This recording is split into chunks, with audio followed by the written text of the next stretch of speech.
Hello, my name is Samantha Carr, and I'd like to be your next Plymouth Laureate of Words. And I'm hoping to appeal to the people who already know what that means, but also to the people who've never heard of a Laureate of Words. People who think that the arts, creativity are something that's not for them.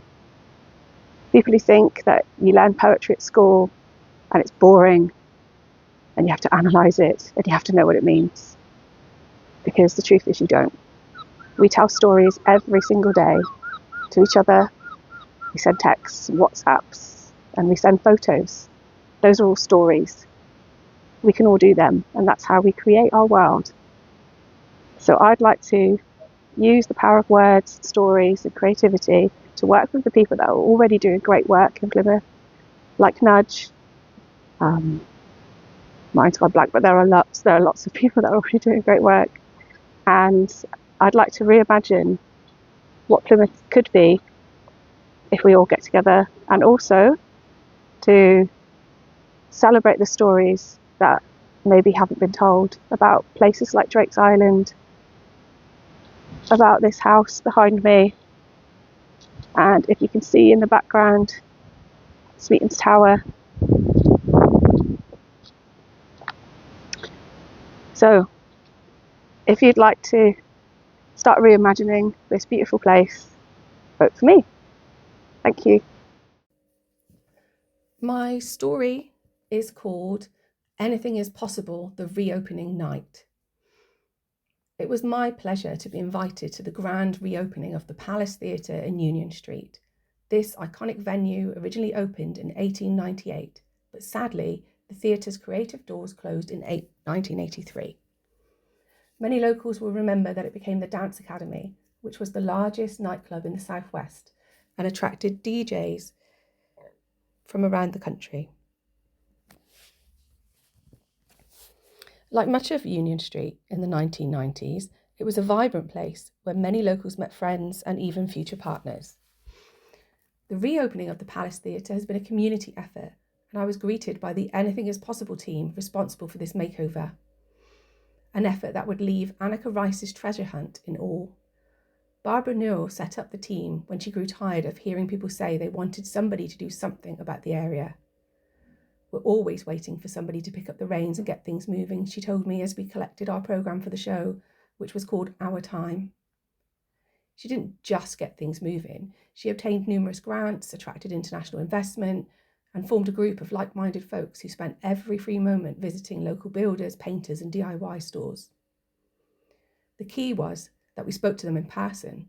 It's easy to ignore an email. It's much harder to look someone in the eyes, especially someone my age, because I remind them of their granny. I can see what she means.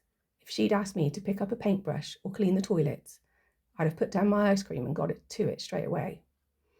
I'd have enjoyed doing it too, because she has one of those smiles that ignites not only her eyes, but the crinkles around her eyes too. It wasn't all easy though. There were planning applications that were rejected because we couldn't source the correct stonework to restore the original features, remarked Helen, one of the volunteers. That's where the youngsters got involved. See, they'd only ever seen the theatre with broken windows and weeds growing out of the stone. But when we showed them the original tiles, pictures, and the marvel of the grand staircase, they helped us to create a TikTok. The rest, they say, is history. Who hasn't seen the viral video of Barbara, Helen, and the rest of the team singing and dancing to Lady Gaga's song, Abracadabra? The celebrity herself retweeted the video with the comment, "These ladies are on fire. Make it happen, Plymouth." They showed me the restored artwork and told me they planned to commission local artists to create new pieces to reflect the evolution of the city. We want this to be a place for young and old, Barbara says. I'm not old yet. I want to keep up with the kids. That's my secret to looking this good. True to her word, the show was written and performed by students from the Red School in the Stonehouse area. The play involves a local dance company, and the set design formed part of an extended GCSE project. Our Time showcases contemporary life starkly contrasted with the Palace Theatre's history as it follows a secondary school class in the lead up to taking their final exams. One of the stories centred around Jess, who struggles to make friends and feels isolated until a new student, Emily, joins the class. Emily has autism and attention deficit disorder, or ADHD, but unlike Jess, she was diagnosed at age 5. She helps Jess to understand that staring into space when she should be paying attention and feeling rejected when she misunderstands social cues are not her fault. There's a touching moment when Jess announces to her teacher, after receiving a diagnosis and medication for the ADHD element of her condition, "Maths is so easy when you can pay attention to the instructions." The audience laughed along with her. The memory of maths exams is still intimidating after many years. The interesting part about the play is that the young people already have an acceptance of neurodiversity. There's no bullying due to this difference, although our time also highlights the issues of social media as both a pleasure and a danger in not just teenagers' lives, but in our lives too. This was done through audience participation, which is usually something I dread, but the collaborative energy of the project spilled over to encourage volunteers. The cast had prepared 10 screenshots of online posts, including artwork, headlines, and comments on posts. The onstage volunteers played a game to guess which ones were real.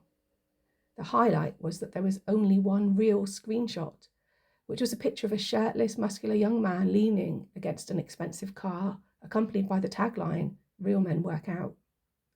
This caused much laughter amongst the builders, painters, decorators, tilers, and the Anything is Possible team, who remarked that it was, in fact, the dad bod or a lived-in body that was the real goal. I'll admit, I was caught out by the AI artwork. I hadn't noticed that there was an extra finger on each hand. I was also surprised to learn that none of the comments on the articles were from real people. The students had conducted research with the local university to establish that over 80% of online comments are from bot farms. This led to a robot-themed dance where the teens taught the volunteers the moves. It was at that point that I regretted wearing mascara, as I could feel the laughter tears smudge. At the end of the show, the actors called Barbara on stage to take a bow, and she looked as though she could take flight with joy. The applause from the audience, the supporters of the project, echoed around the auditorium. The historical figures in the statues and tiles, such as Drake and Wellington, are remembered for their place in Plymouth history, and I'm left wondering where Barbara's statue will be placed. In addition to the theatre space, there is a community cafe, complete with the team's knitting group on Wednesday mornings, dance classes for young and old throughout the week, and an AI awareness group drop-in sessions on Thursday afternoons. Part of the large space at the rear of the building is the new home of the BBC. There are studios where children and grown-up children can learn about sound mixing and editing, as well as have the opportunity to have their words turned into broadcasts and create short films and series. There's just so much happening here. The team is open to suggestions for their next project.